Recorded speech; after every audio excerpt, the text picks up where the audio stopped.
Mummy, कितना खर्चा चाहिए रहता है तुम्हें। जिंदगी भर खुले दिल और खुले हाथ से जीने वाली सुषमा जी को रिटायरमेंट के बाद बहुत बार मन मसोस कर रहना पड़ता था। सारा पैसा बच्चों की पढ़ाई और घर बनाने में लगा दिया था। बचत बस काम चलाने भर की ही थी। शाम को सुषमा जी जब टहलने के लिए गार्डन में गई तो उनका महिला मंडल वाला ग्रुप रामेश्वरम जाने का प्रोग्राम बना रहा था। सुषमा, तुम भी चलो हमारे साथ, रीता जी ने कहा। अरे वाह, क्यों नहीं। बहुत वर्षों से मेरा भी मन था कि मैं रामेश्वरम जाऊँ। बच्चों से बात करके बताती हूँ भाभी जी। शाम को दिनेश जब ऑफिस से आया तो सुषमा जी ने बड़े उत्साह से अपनी योजना के बारे में दिनेश से चर्चा की। बेटा, मैं भी जाना चाहती हूँ। बहुत वर्षों से मेरा मन था और थोड़ा चेंज भी हो जाएगा। सुषमा जी को उम्मीद ही नहीं थी कि उन्हें ऐसा जवाब मिलेगा। मम्मी, कितना खर्च करती हो आप बेफजूल का। कितना वाहियात आइडिया है आपके दोस्तों का। इस उम्र में घर में रहकर भजन कीर्तन करो। भगवान तो कण कण में व्याप्त है। यहाँ वहाँ जाने का क्या मतलब। सुषमा जी समझ ही नहीं पा रही थी कि दिनेश ने कैसे इस तरह का जवाब दिया उन्हें। यही दिनेश आए दिन कुछ न कुछ बहाना करके उनसे पैसे मांगता रहता था। वो जानती भी थी, फिर भी उन्होंने कभी भी कोई रोक टोक नहीं लगाई थी।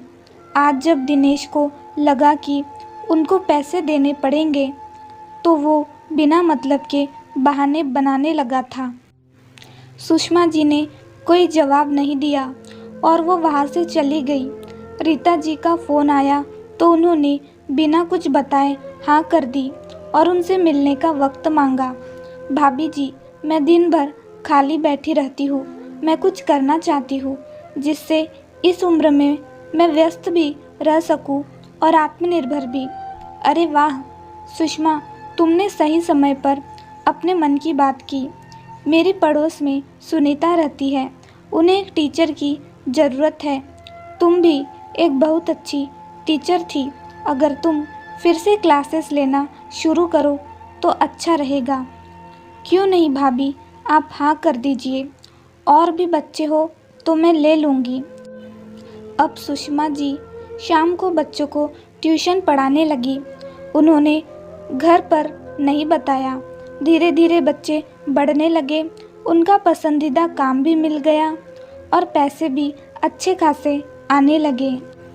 जब दिनेश ऑफिस जाता तो वो आसपास के घरों की डिमांड पर एक खुद का खाना बनाने का रसोई भी चलाने लगी थी, जिसमें सिर्फ वो पराठा ही बनाती थी।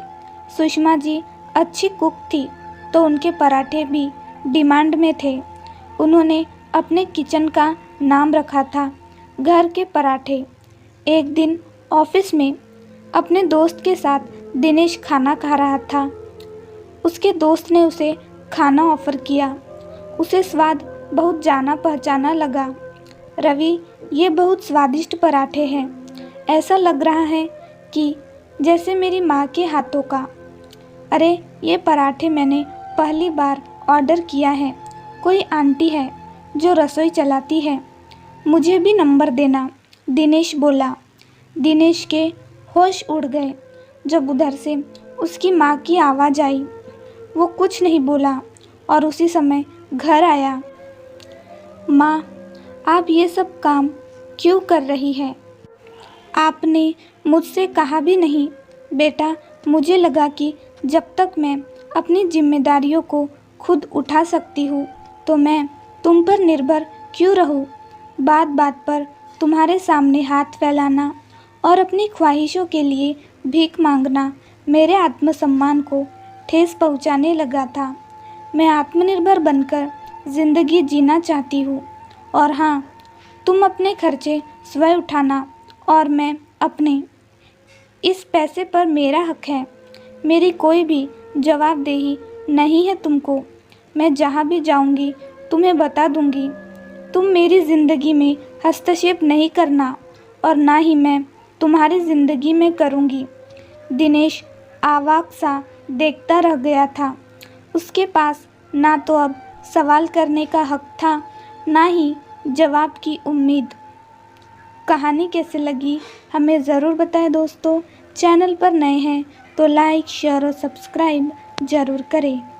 कहानी सुनने के लिए धन्यवाद।